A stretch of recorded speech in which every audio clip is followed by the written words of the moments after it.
다 같이 하나님 말씀 보겠습니다. 이 복된 시간에 주신 하나님의 말씀은 여호수아 9장 1절에서 15절 말씀입니다. 여호수아 9장 1절에서 15절 말씀입니다. 제가 가지고 있는 성경책, 구약 성경책 332면에 있습니다. 여호와께 묻지 아니하고라는 제목으로 말씀을 받겠습니다. 여호수아 9장 1절에서 15절 말씀입니다. 다 찾으신 줄 알고 한 절씩 교독하겠습니다. 제가 먼저 읽어드리겠습니다. 이 일 후에 요단 서쪽 산지와 평지와 레바논 앞 대해 연안에 있는 헷 사람과 아모리 사람과 가나안 사람과 브리스 사람과 히위 사람과 여부수 사람의 모든 왕들이 이 일을 듣고 모여서 일심으로 여호와와 이스라엘에게 맞서서 싸우려 하더라. 기브온 주민들이 여호수아가 여리고와 아이에 행한 일을 듣고 꾀를 내어 사신의 모양을 꾸미되 헤어진 전대와 헤어지고 찢겨져서 기운 가죽 포도주 부대를 나귀에 싣고 그 발에는 낡아서 기운 신을 신고 낡은 옷을 입고 다 마르고 곰팡이 난 떡을 준비하고 그들이 길갈 진영으로 가서 여호수아에게 이르러 그와 이스라엘 사람에게 이르되 우리는 먼 나라에서 왔나이다.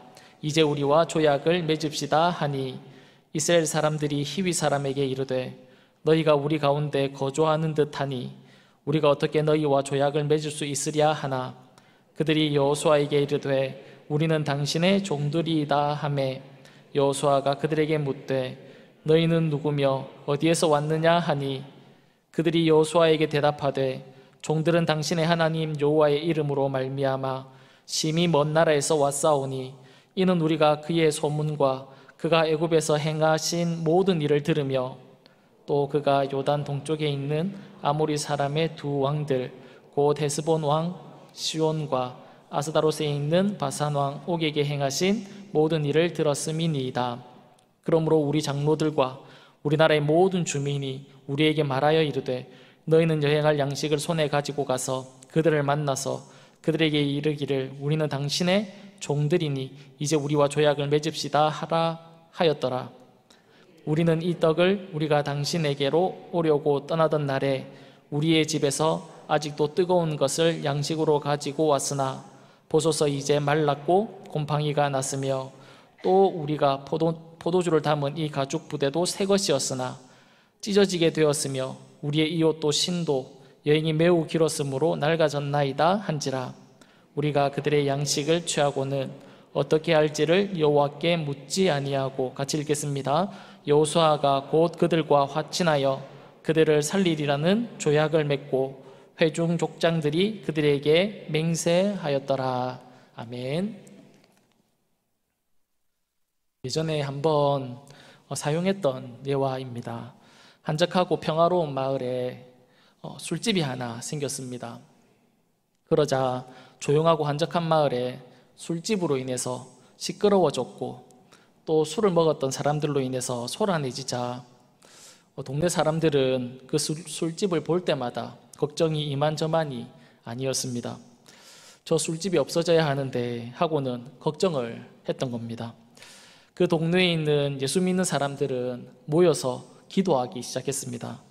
하나님, 조용한 동네였는데 우리 동네에 술집이 생겨서 자꾸 시끄러워지고 그리고 술 마시는 사람 때문에 소란해졌는데 술집을 좀 없어지게 해달라고 그렇게 기도를 한 것입니다. 그런데 그 교회의 성도들 중에 극성스러운 분들은 이렇게 기도를 했다고 합니다. 하나님, 술집에 불이 확 나서 다 타버렸으면 좋겠습니다. 그렇게 기도를 했다는 겁니다. 그런데 어느 날 정말 폭풍우가 몰아치는 밤에 정말로 그 술집에 벼락이 떨어져서 그 술집이 새까맣게 다 타버린 겁니다. 술집 주인은 온 동네 사람들이 술집을 싫어하고 특히 성도들은 이 술집이 없어지게 해달라고 기도했다라는 것을 알고는 법원에 고소를 한 겁니다. 손해배상을 청구한 거죠.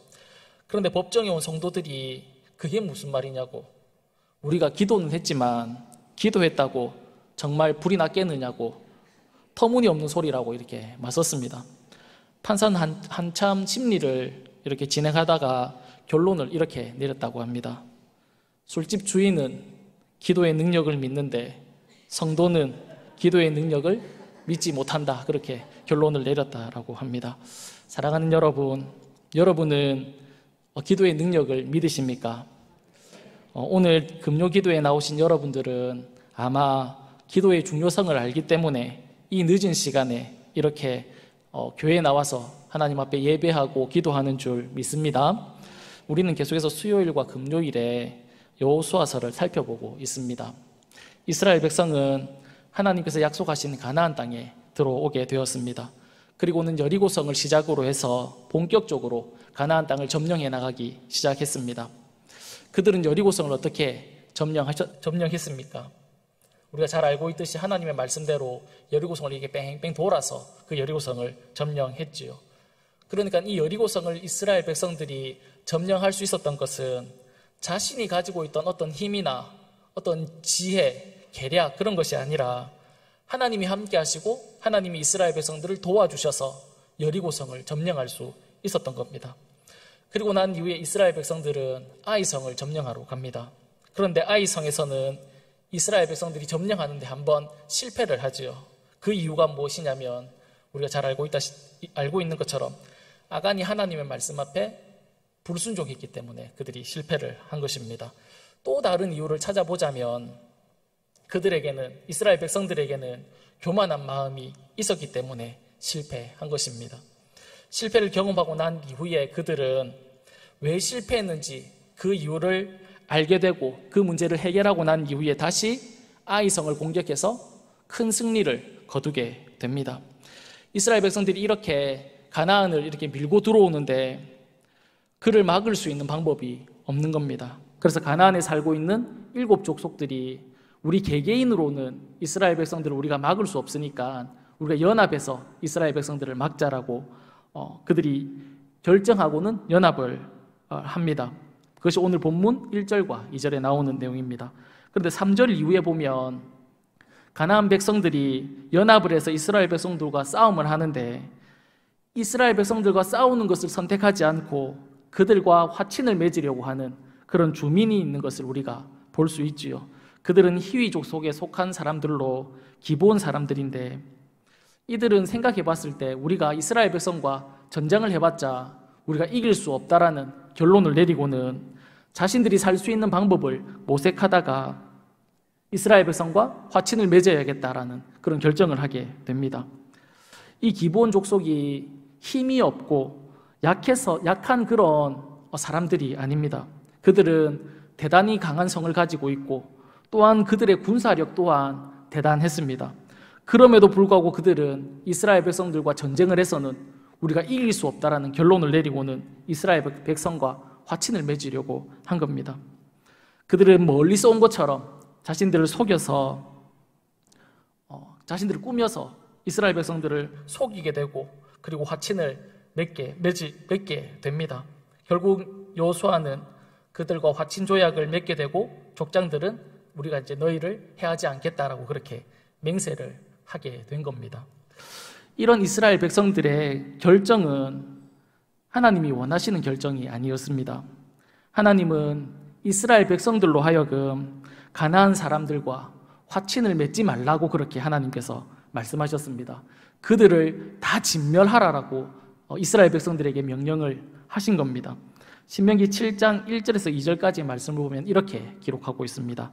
내 하나님 여호와께서 너를 인도하사 내가 가서 차지할 땅으로 들이시고 내 앞에서 여러 민족 헷 족속과 기르가스 족속과 아모리 족속과 가나안 족속과 브리스 족속과 히위 족속과 여부스 족속 곧 너보다 많고 힘이 센 7 족속을 쫓아내실 때에 내 하나님 여호와께서 그들을 내게 넘겨 내게 치게 하시리니 그때 너는 그들을 진멸할 것이라. 그들과 어떤 언약도 하지 말 것이요 그들을 불쌍히 여기지도 말라. 그렇게 말씀한 겁니다. 그러니까 하나님은 이스라엘 백성들에게 가나안을 점령하러 갈 때 가서 그들을 살려두지 말라는 겁니다. 그들을 불쌍히도 여기지 말라 그렇게 말씀하셨습니다. 그리고 다 진멸해라 하나님께서 그렇게 말씀하신 거죠. 보통 우리가 전쟁을 하게 되면 적군이 항복을 해서 오면 어떻게 합니까? 그들을 죽이지 않을 수 있습니다. 그들을 살려서 그들을 노예나 종으로 삼아서 부릴 수 있는데 이스라엘 백성이 가나안 땅에 들어왔을 때 하나님이 이스라엘 백성들에게 뭐라고 말씀하셨냐면 모조리 다 죽이라는 겁니다. 살려두지 말라 그렇게 말씀하고 있는 겁니다. 이런 모습을 보면서 우리는 하나님이 너무하신 것 아닌가, 가나안 사람들에게 하나님이 너무 가혹하게 하시지 않는가 그런 생각이 들 수 있습니다. 그렇다면 왜 하나님은 이 이스라엘 백성들을 살려두지 말라고, 다 진멸하라고, 불쌍히도 여기지 말라고 그렇게 말씀하신 겁니까? 그것은 다른 누군가가 아니라 이스라엘 백성을 위해서 하나님이 그렇게 하라고 말씀하신 겁니다. 신명기 7장 4절에 보면 이렇게 말씀합니다. 그가 내 아들을 유혹하여 그가 여호와를 떠나고 다른 신들을 섬기게 함으로 여호와께서 너희에게 진노하사 갑자기 너희를 멸하실 것임이니라 그렇게 말씀합니다.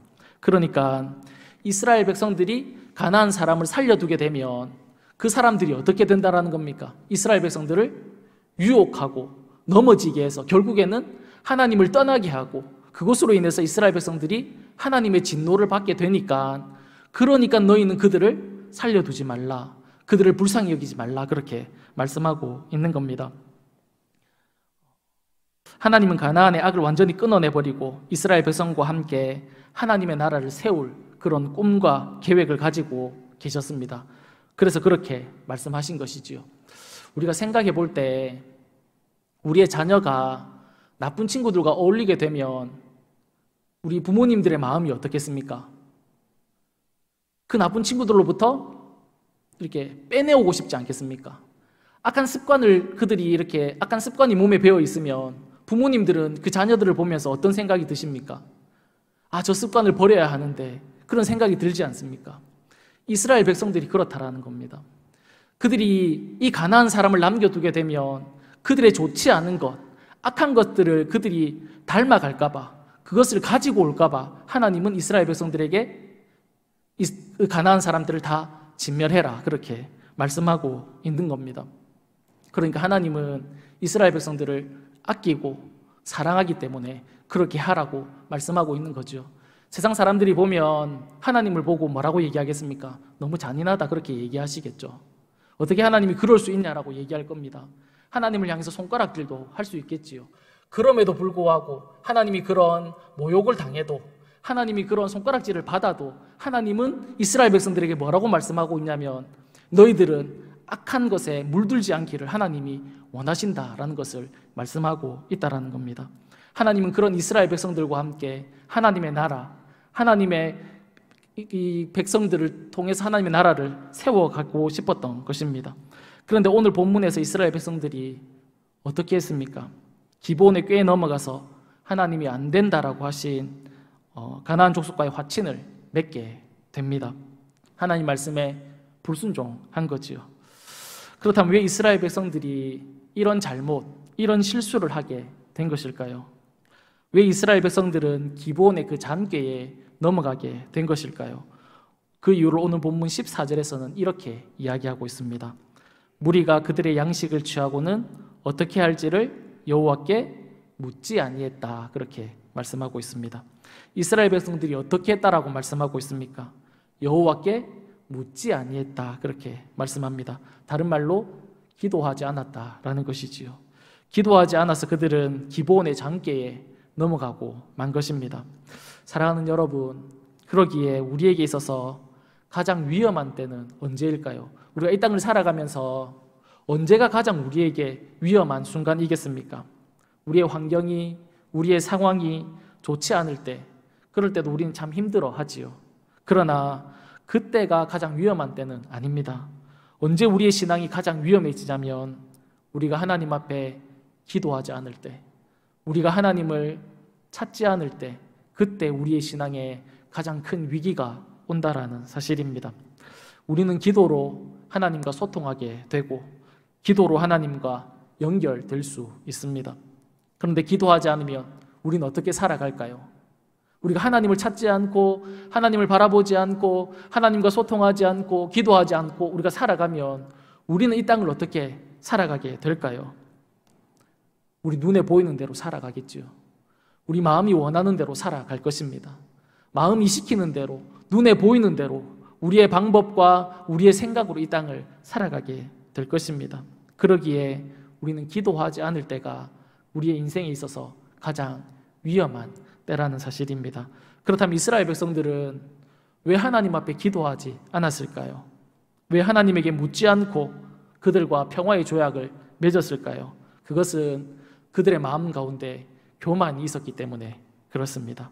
앞에서 잠시 언급을 했었는데 이스라엘 백성들은 가나안 땅에 들어와서 여리고를 점령했습니다. 여리고 성은 우리가 잘 알고 있는 것처럼 철옹성이었죠. 어떻게 저 성을 점령할 수 있을까? 우리가 과연 저 성을 점령할 수 있을까? 그런 의심을 이스라엘 백성들이 가졌을 겁니다. 그만큼 여리고 성은 대단한 성이었습니다. 그런데 하나님의 도움으로 이스라엘 백성들은 그 여리고 성을 점령한 것입니다. 그러자 그들은 마치 그 여리고 성을 누가 점령했다라고 생각했냐면 우리가 점령했다라고 생각을 한 겁니다. 하나님이 도와주시고 하나님의 은혜로 여리고성을 점령한 것이 아니라 우리의 힘으로 그 여리고성을 점령했다라는 생각을 그들이 가졌다라는 겁니다. 어떻게 알 수 있냐면 그 다음 성인 아이성을 점령하는 그런 모습을 보면 우리가 알 수 있습니다. 그들은 아이성을 점령하러 갈 때 성을 돌아보고 와서는 무엇이라고 말했는지 기억나십니까? 2,000명에서 3,000명만 가면 그 아이성을 우리가 점령할 수 있습니다 라고 그렇게 이야기했습니다.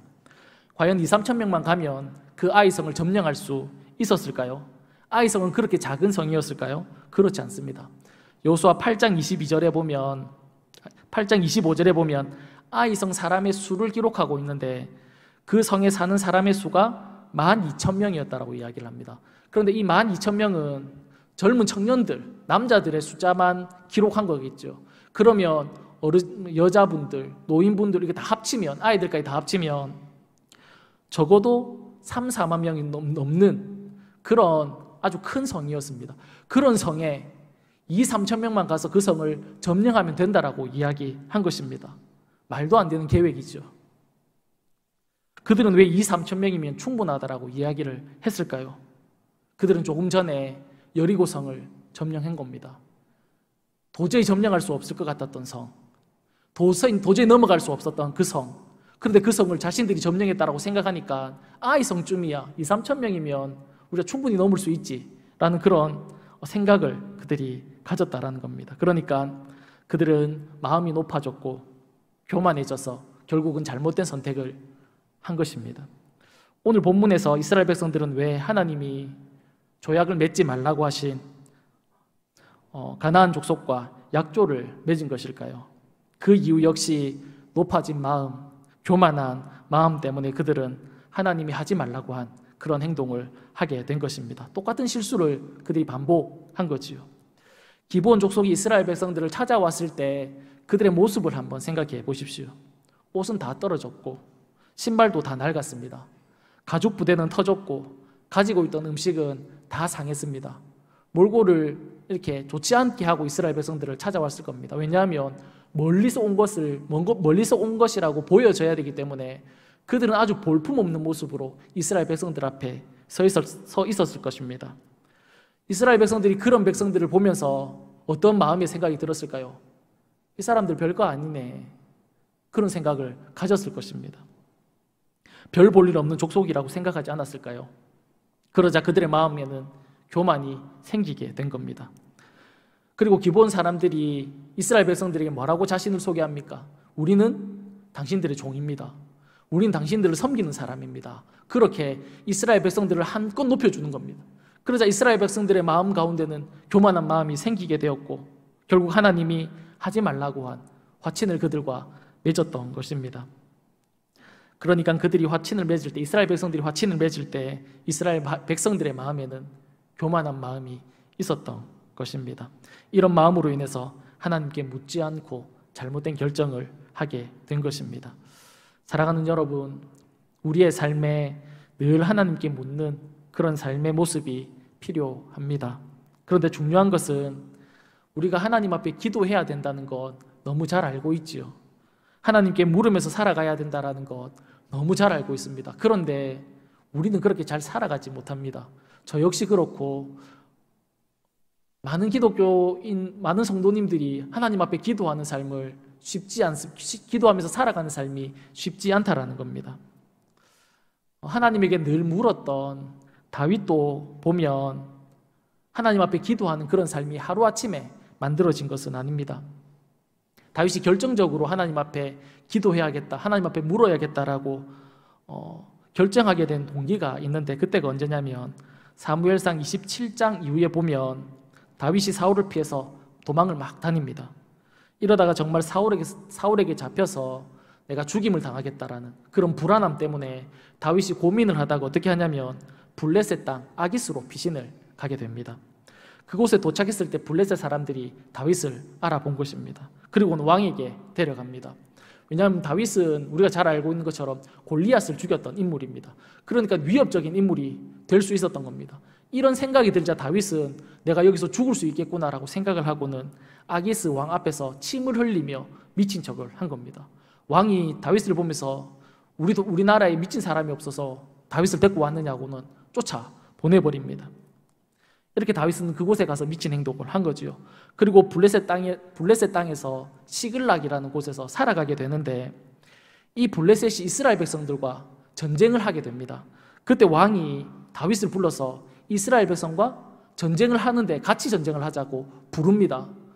그러니까 다른 사람들이 다윗이 혹시 전쟁 중에 배신을 하게 되면 우리에게 참 위험이 있으니까 다윗은 우리와 같이 전쟁에 나가지 못할 거라고 그렇게 다윗이 나가는 것을 막아섭니다. 사실 다윗이 이스라엘 백성과 전쟁을 만약에 했다면 다윗은 자신의 동족을 죽이는 사람입니다.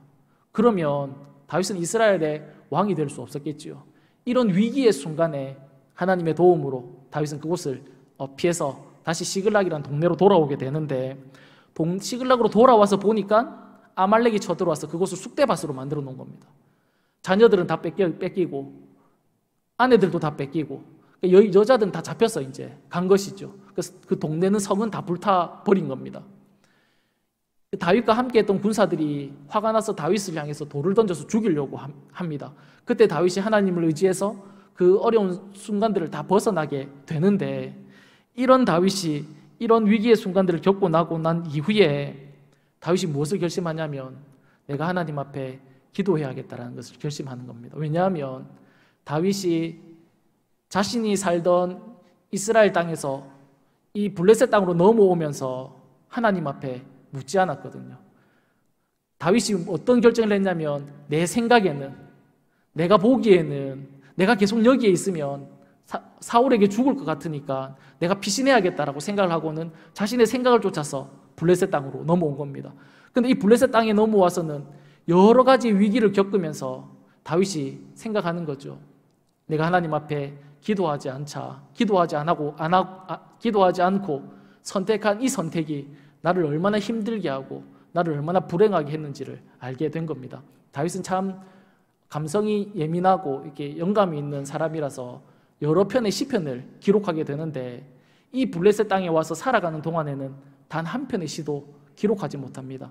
하나님과 함께 동행하지도 못하고 하나님의 뜻을 알지도 못하고 그런 삶을 다윗이 살아가게 된 겁니다. 그러면서 다윗이 무엇을 결정하냐면 내가 이제는 하나님 앞에 기도하는 삶, 하나님께 묻는 삶을 살아야겠다라고 그렇게 결정을 하게 된 겁니다.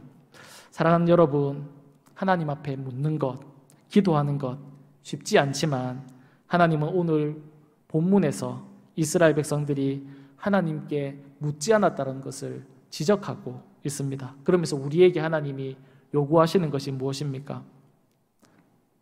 너의 삶에서 어떤 결정의 순간에, 어떤 갈림길의 순간에 하나님 앞에 물으면서 기도하면서 살아갈 것을 우리에게 원하신다라는 겁니다. 왜냐하면 왜 우리가 하나님 앞에 묻기를 원하냐면 하나님이 인도하는 길이 어떤 길이기 때문에 그렇습니까? 가장 안전한 길이고 가장 행복한 길이기 때문에 그렇습니다. 하나님이 인도하는 길이 우리가 볼 때는 거친 길 같고 사막과 같고 그쪽으로 가면 우리가 죽을 것 같지만 하나님이 인도하는 그 길로 갈 때 우리가 살게 되고 우리가 결국에는 선한 길, 좋은 길로 가기 때문에 하나님은 우리에게 말씀하십니다. 나에게 묻고 나에게 기도하라고 그렇게 말씀하시는 거죠. 바라기는 우리 모두가 다 하나님 앞에 묻는 삶, 하나님 앞에 기도하는 삶을 살아서 우리의 삶 가운데 하나님이 주시는 기쁨과 평안과 선한 길로 나아가는 저와 여러분의 삶이 다 될 수 있기를 간절히 축복합니다. 다 같이 기도하겠습니다. 살아계신 하나님 아버지, 우리가 이 땅을 살아가면서 하나님 앞에 기도하기를 원하고 하나님께 묻기를 원하는 그 하나님의 마음을 알아서 하나님, 우리가 어떠한 상황과 어떠한 순간에라도 하나님 앞에 기도하는 삶을 살아갈 수 있도록 주님 은혜를 베풀어 주옵소서. 우리의 삶 가운데 기도의 습관이, 우리의 삶에서 하나님을 찾는 습관이 하나님 우리 가운데 생기게 하여 주셔서 하나님 아버지, 날마다 선한 길로, 기쁨의 길로 나아가는 귀한 저희들의 삶이 다 될 수 있도록 주님 축복해 주옵소서. 우리가 그 길을 가면서 하나님이 주시는 평안과 기쁨을 누리는 삶을 살아가는 저희들의 삶이 다 될 수 있도록 주님 축복해 주옵소서. 고맙고 감사하며 살아계신 예수님의 이름으로 기도드립니다. 아멘. 우리 시간 찬양하겠습니다.